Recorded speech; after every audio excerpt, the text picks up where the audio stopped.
हाँ, इसके बाद में आपका जो अगला संभाग है उस संभाग का नाम है आपके कौन सा? उदयपुर संभाग। यहाँ पर हम बात करेंगे किसके बारे में? उदयपुर संभाग के बारे में। हमने अभी तक कितने संभाग पढ़े हैं? 3 संभाग पढ़े हैं। एक आपका बीकानेर संभाग पढ़ा है, एक आपका जोधपुर संभाग पढ़ा है और एक हमारा जयपुर संभाग पढ़ा है। 3 संभागों पर हमने विस्तार पूर्वक अध्ययन किया, 3 संभागों पर हमने जानकारी प्राप्त की। बचा हुआ आपके कितने संभाग हैं? 4 संभाग हैं। एक संभाग है आपका उदयपुर संभाग, एक आपका कोटा संभाग, एक आपका अजमेर संभाग और एक आपका भरतपुर संभाग। 4 संभाग बचे हैं। 3 संभागों पर हम चर्चा कर चुके हैं। मैंने बात की संभागीय व्यवस्थाओं को शुरुआत किसने की? सर्वप्रथम मोहनलाल जी सुखाड़िया। मोहनलाल जी सुखाड़िया ने संभागीय व्यवस्थाओं को फिर 1962 के अंदर क्या कर दिया? समाप्त कर दिया। इसके बाद में 26 जनवरी को क्या आते? हरिदेव जोशी आते। जोशी जी क्या करते? संभागीय व्यवस्थाओं को पुनः प्रारंभ करते और कौन सा संभाग बनाते? अजमेर संभाग बनाते। अब देखो आगे, यहाँ पर यदि मैं बात करूं आपके संभाग में कितने जिले आते, तो आपका उत्तर क्या होगा? 6 जिले आते। 6 जिले कौन कौन से आते पहले ये भी देख लेते हैं। 6 जिलों की बात करूं, नंबर 1 पर आपका कौन सा?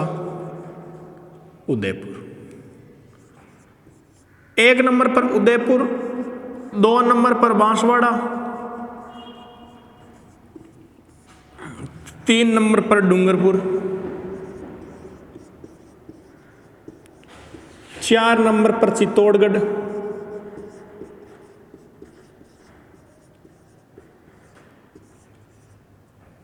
और 5 नंबर पर प्रतापगढ़। 6 नंबर पर आपका राजसमंद। कितने जिले आते? 5 जिले आते। यहां पर आपके प्रमुख रूप से कितने जिले? उदयपुर संभाग के अंदर 6 जिले। नंबर 1 पर आपका उदयपुर, 2 पर डूंगरपुर, 3 पर बांसवाड़ा, 4 पर प्रतापगढ़, 6 पर कौन सा?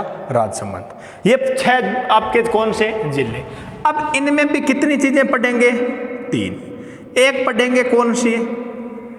क्षेत्रफल के आधार पर, यानी बात किसकी होगी? बात होगी रफ्तार में क्षेत्रफल की।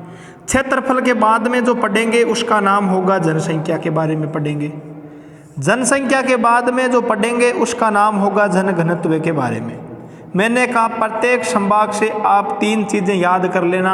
इन 3 में से प्रश्न कभी बाहर नहीं जाएगा। हालांकि ऐसा कभी नहीं हुआ कि प्रश्न हालांकि संभाग में से पूछेगा तो या तो वो क्रम देगा कि अजमेर संभाग में निम्न में से कौन सा जिला नहीं है, या तो प्रश्न वो इस प्रकार से देगा, वो या तो ये देगा कि अजमेर संभाग में कितने जिले हैं। आपके इस प्रकार से आ जाए 4 जिले, 5 जिले, क्रम आ सकते हैं। या पूछ सकता है 6 जिलों वाला संभाग कौन सा है। हालांकि ज़्यादा यदि डीपली में जाएगा तो घनत्व के बारे में पूछेगा। इससे ज़्यादा एग्जामिनर अभी तक प्रश्न बने नहीं है, आगे बन जाए इसकी हम जिम्मेदारी लेते नहीं हैं। ठीक है। अब यहाँ पर देखें 3 चीजें। क्षेत्रफल की बात करते हैं। किसकी? क्षेत्रफल की। यदि मैं यहां पर बात करता हूं यदि मैं यहां पर बात करता हूं आपके किसकी? क्षेत्रफल की। क्षेत्रफल की यदि मैं बात करूंगा तो आपके क्षेत्रफल में बड़ा कौन सा है? उदयपुर।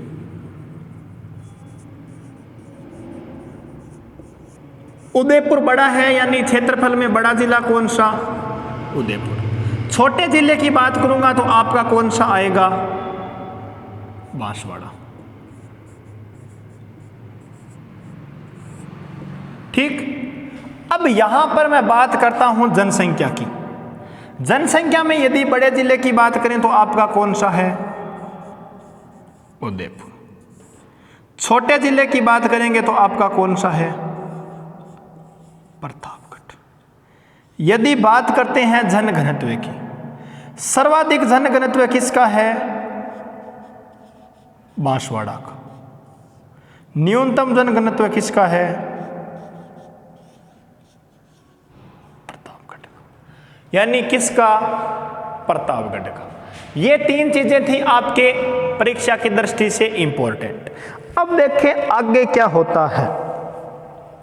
यहां पर आपके क्षेत्रफल की दृष्टि से मैंने बात की, डूंगरपुर है, यहां पर आपका जनसंख्या में प्रतापगढ़ छोटा है और इधर कौन सा? बांसवाड़ा। इसके बाद में जो आपका अगला संभाग आता है उस संभाग का नाम है आपके कौन सा? अजमेर संभाग। साथ में पढ़ ले मैं दोनों संभागों को। अजमेर में जिले कितने? 4। 1 नंबर पर आपका कौन सा है? अजमेर संभाग। अजमेर के बाद में आपका कौन सा? नागौर। इसके अलावा भीलवाड़ा, इसके अलावा टोंक। यहां पर बात करते हैं किसकी? क्षेत्रफल की। क्षेत्रफल में बड़ा कौन सा? नागौर। क्षेत्रफल में छोटा कौन सा? टोंक। इसके अलावा बात करते हैं किसकी? जनसंख्या। सर्वाधिक जनसंख्या किसकी? आपके अजमेर की। यदि बात करें कम जनसंख्या की तो किसकी? नागौर की। ठीक। यहां पर बात करते हैं जनघनत्व की।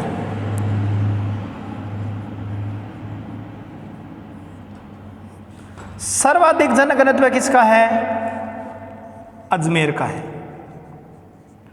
और न्यूनतम किसका? तो उत्तर आपका कौन सा होगा? नागौर।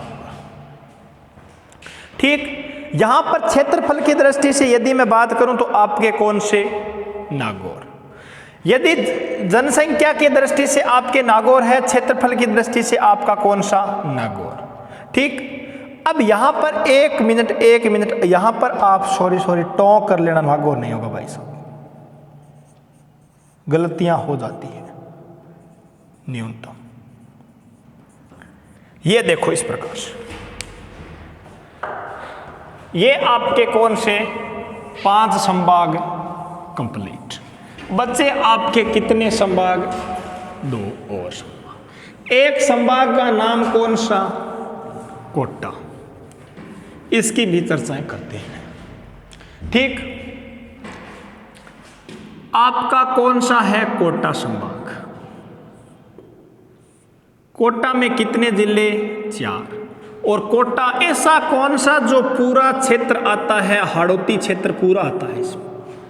नंबर 1 पर आपका कोटा, 2 पर 12,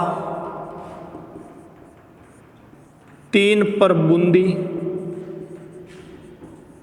और 4 पर कौन सा? करौली।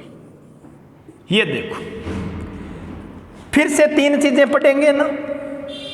एक पढ़ेंगे आपका कौन सा? क्षेत्रफल। क्षेत्रफल की बात करूं मैं, सर्वाधिक क्षेत्रफल किसका है? तो उत्तर कौन सा होगा? करौली। कम की बात करूंगा तो कौन सा है? कोटा। क्षेत्रफल के बाद में आती है जनसंख्या, पॉपुलेशन। सर्वाधिक किसकी? कोटा। कोटा की क्या? सर्वाधिक। कम की बात करूंगा तो किसकी होगी? कम किसकी होगी? 1 मिनट। सर्वाधिक आपके 12 है, याद रखना। कम होगी बूंदी की। ठीक। अब यहां पर तो आपके ठीक था। अब बात करते हैं जनघनत्व की।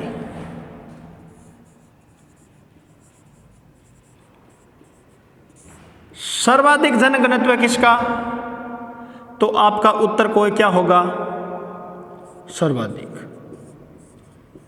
सर्वाधिक जनघनत्व कोटा। कम जनघनत्व की बात करेंगे तो आपका कौन सा होगा? 12 होगा। ठीक। यहां तक आपके ध्यान में होना चाहिए। इसी के साथ में भरतपुर संभाग एक और है, इतना याद रखना भरतपुर के बारे में। भरतपुर संभाग नवीनतम संभाग, क्षेत्रफल की बात तो कर ही ली हमने, धौलपुर क्या है। यहाँ पर आपके कौन सा 5 जून 2005 को बनाया गया। कब बनाया गया? नवीनतम संभाग। भरतपुर की बात करें, भरतपुर के बारे में मैंने बात की, क्षेत्रफल की दृष्टि से बड़ा जिला कौन सा है भरतपुर के अंदर। ठीक है, एक मिनट, यहाँ पर आपके झालावाड़ होगा। ठीक, क्षेत्रफल की दृष्टि से बड़ा जिला कौन सा है, तो आपका उत्तर क्या होगा? भरतपुर में करौली है। क्षेत्रफल की दृष्टि से छोटा जिला कौन सा है, तो धौलपुर है। ठीक, जनसंख्या की दृष्टि से करौली है। घनत्व की दृष्टि से बात करें तो भी आपका कौन सा होगा? भरतपुर होगा। इसी के साथ में आपके संभाग, यहाँ पर संभागीय शासन क्या होता है? समाप्त होता है। इसके बाद में नया टॉपिक लगाएं, हेडिंग लगाएं, आपके कौन से उद्योग। अब एक नया टॉपिक शुरू करेंगे